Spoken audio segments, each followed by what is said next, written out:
Hello viewers, আসসালামু আলাইকুম। আহ, আমি আসলে টেস্ট ড্রাইভে আসছিলাম বাইকটা নিয়ে, এবং টেস্ট ড্রাইভে আসছিলাম সেই বাইক কিন্তু R15 কেরানীগঞ্জ থেকে বাইকটা আসলো কেরানীগঞ্জ। সো বাইকটার হচ্ছে প্রবলেম হচ্ছে বাইকটা সেকেন্ড হ্যান্ড কিনছে তারা।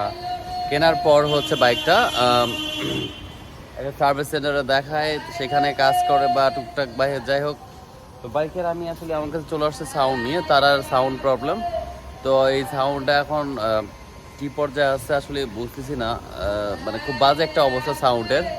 তাড়াতাড়ি বাইকের সাউন্ডটা ছিল হচ্ছে আপনার, এই বাইকের প্রবলেম ছিল টাইমিং চেনটা হচ্ছে আহ, অনেক লুজ হয়ে যায়, এবং যার ফলে টাইমিং অ্যাডজাস্টার যেটা জায়গা দেওয়ার কথা ছিল সেটা দেওয়া শেষ তার মুহূর্ত, তারপরেও বাইক সাউন্ড করতেছিল, কারণ অ্যাডজাস্টারের জায়গা তো শেষ হয়ে গেছে। টাইমিং চেন অনেক লুজ ছিল, যার ফলে লোয়ার পিএমে একটা বাজে সাউন্ড ছিল বাইকের। আসলে মূলত বাইকটা হচ্ছে সেকেন্ড হ্যান্ড কিনছে, তো কেনার পর চালাইছে তখন খুব ভালো ছিল, বাট যখন একটু রাব ইউজ করছে তারপরে বাইকের সাউন্ডটা খুব সুন্দর ফুটে বের হয়েছে। তো ব্যাপারটা হচ্ছে গাড়ি যারা সেল করছে এই বাইকে আমার মনে হয় টাইমিং চেনটা জাস্ট শুধু ক্ষণিকের জন্য টাইট করে দিয়ে রাখিয়ে দিয়েছিল যে সাউন্ডটা একটু ভালো থাক। এই কারণেই আসলে এইভাবে সেল করছে, যার হাতে আবার যে চালাইছে তার কাছে আবার রাব টানার কারণে এটা ছেড়ে দিচ্ছে, আর থাকেনি। তো ব্যাপারটা হচ্ছে খুলতে গেলাম, সাউন্ড যেহেতু খারাপ, যার বাইক তাকে বললাম যে ভাই আপনার বাইকের এই এই দুইটা জিনিস একসঙ্গে চেঞ্জ করতে হবে। সে দুটো কি, একটা হচ্ছে টাইমিং চেন, একটা হচ্ছে টাইমিং অ্যাডজাস্টার। এটা হচ্ছে থাইল্যান্ড ভার্সন ইয়ামাহা R15। তো যাই হোক বললো ঠিক আছে ভাই লাগান। তো এখানে লাগাইতে যে তারপরে বললাম যে ভাই আপনি শুধু টাইমিং চেন আর টাইমিং অ্যাডজাস্টার লাগালেই হবে না, কারণ আপনার টাকারও প্রয়োজন। কেন ভাই? যে টাইমিং চেঞ্জেস করতে গেলে আপনাকে কুলেন্ট লাগবে, মোবিল লাগবে, এগুলো খরচ বাড়বে। আপনি কি করতে চান বা কি না? ঠিক আছে ভাই, করব, করেন, যেহেতু করতেই হবে, কারণ বারবার তো আপনার কাছে আসি একটা ভালো কাজ করার জন্য আসছি এত দূর থেকে। এমনকি যেটা একবার না হলে নয় সেটাই করে দেন। আমি বলছি ভাই ঠিক আছে, সমস্যা নেই। সেইভাবে আসলে কাজগুলো করতে থাকি, এবং আপনারা দেখতে পাচ্ছেন টাইমিং চেন আগের যেটা ছিল ওইটা বের করে আমরা এখন নতুনটা ঢোকাচ্ছি, আর টাইমিং চেন লাগাচ্ছি হচ্ছে ইন্দোনেশিয়ারটা, এবং অ্যাডজাস্টারটা লাগাচ্ছি ইন্দোনেশিয়ারই।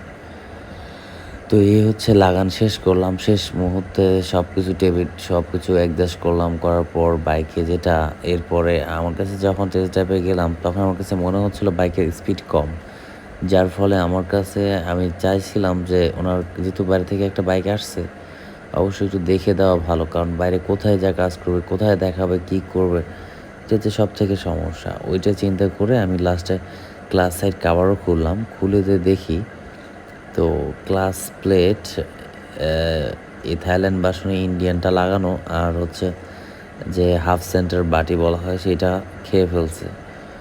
তো তাকে খুলে জাস্ট শুধু দেখাইলাম, বললাম যে ভাই আপনার এই দুটা প্রবলেম, এবং বাটি যেহেতু খেয়ে ফেলছে তো রিপ্লেস করতে হবে, এছাড়া কিছু করার নাই এই জায়গায়। কিছু যদি করার থাকতো তাহলে আমি করে দিতাম। তো যাই হোক এই হচ্ছে ব্যাপার। তখন ভাই বললো যে ভাই টাকা পয়সা শর্ট, এটা পরবর্তীতে না হয় করি।